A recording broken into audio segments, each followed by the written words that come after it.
Hey everyone, and welcome to this explainer. Today, we are going to systematically unpack a pretty remarkable source document, going point by point through all its key elements in English.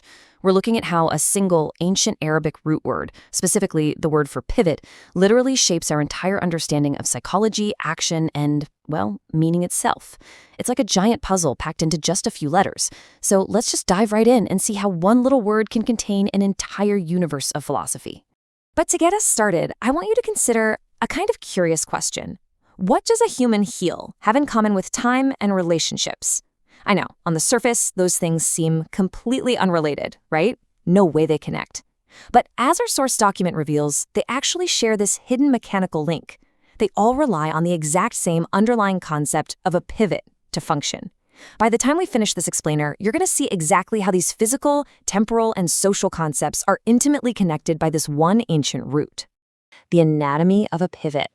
Our source precisely defines this action using the root word aqab. Now, fundamentally, a pivot is a fixed anchor point, or an axis.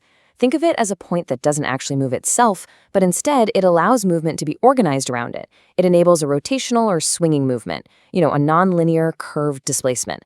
Basically, pivoting means changing direction around this fixed point. You're moving from one orientation to another, or flipping a situation from one state to a totally different one, without that change being linear or strictly final. And this beautifully illustrates how that single mechanical concept scales up into our everyday lives. The source document outlines 3 specific manifestations of this. First up is the physical level, right? The human heel. It's the literal bodily pivot that lets you just spin around when you realize you're walking the wrong way down the street. Second is the temporal level, which is consequence. This is the pivot in time, where an action actually tilts or swings directly into its effect. And third, we have the relational level, reciprocity. This is that relational pivot where the action of one person returns or swings back to the other person. So to pivot is to change direction, state, or relation, all around one fixed point. Letters of consciousness. These 3 Arabic letters, they aren't just empty sounds or random phonetic prefixes. They carry deep, active psychological weight. Let's break them down like a chemical formula. Look at the first letter, ein. It carries the active unit of meaning, the seam, for conscience, cognition, and perception. It represents an active tension toward intellectually grasping a situation. Then, the second letter, kaf, represents positioning, a stable state, or an anchor point.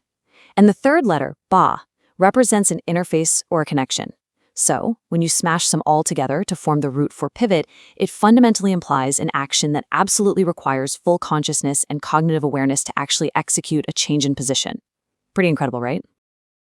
Moses, the frozen pivot.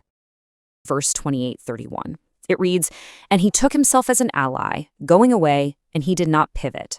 O Moses, present yourself, and do not be afraid." Notice that specific phrase right in the middle. He did not pivot. The source takes this single sentence and breaks it down into 5 distinct movements of human action and psychology. Let's systematically track those 5 movements of Moses exactly as they're outlined point by point in the text. Step 1 is autonomy. Moses basically takes himself as a reference, deciding to act totally alone. Step 2 is departure.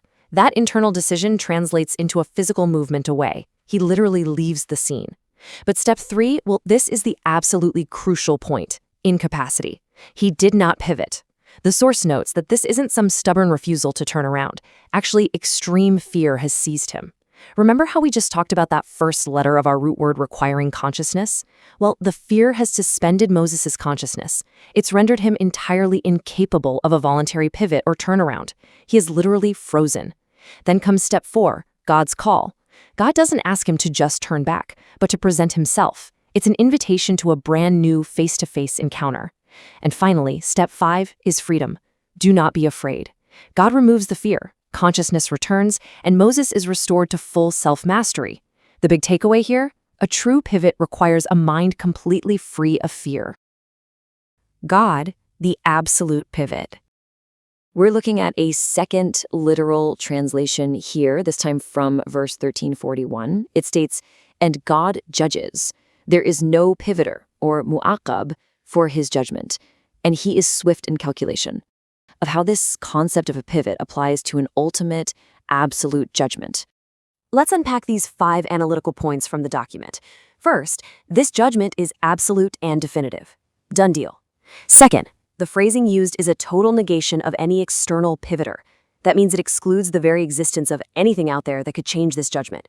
Third, the word muakaib takes on an intensive form here. It means someone or something that intensely alters, turns, or modifies an outcome. Fourth, let's talk about the scope. The source explains that God's judgment is incredibly fixed. No one can pivot, modify, return, or alter what has been decreed. It is a pivot point that cannot itself be pivoted by anyone else. Period. And fifth, there's this link to swift calculation. Because this judgment is absolute and totally unpivotable, the consequence is immediate. There's zero delay. The swift consequence. So the crucial point is what it calls the root word in its purest sense. When you're dealing with an absolute, unpivotable judgment, swift calculation means the consequence follows the act instantly. Because literally nothing can bend, alter, or turn the decree. There is absolutely no intermediary. No delay, no possible return. The pivot from action to consequence is immediate, and it is perfectly pure. We've really explored how a single root word scales from something as simple as the heel of a foot all the way up to absolute cosmic consequence.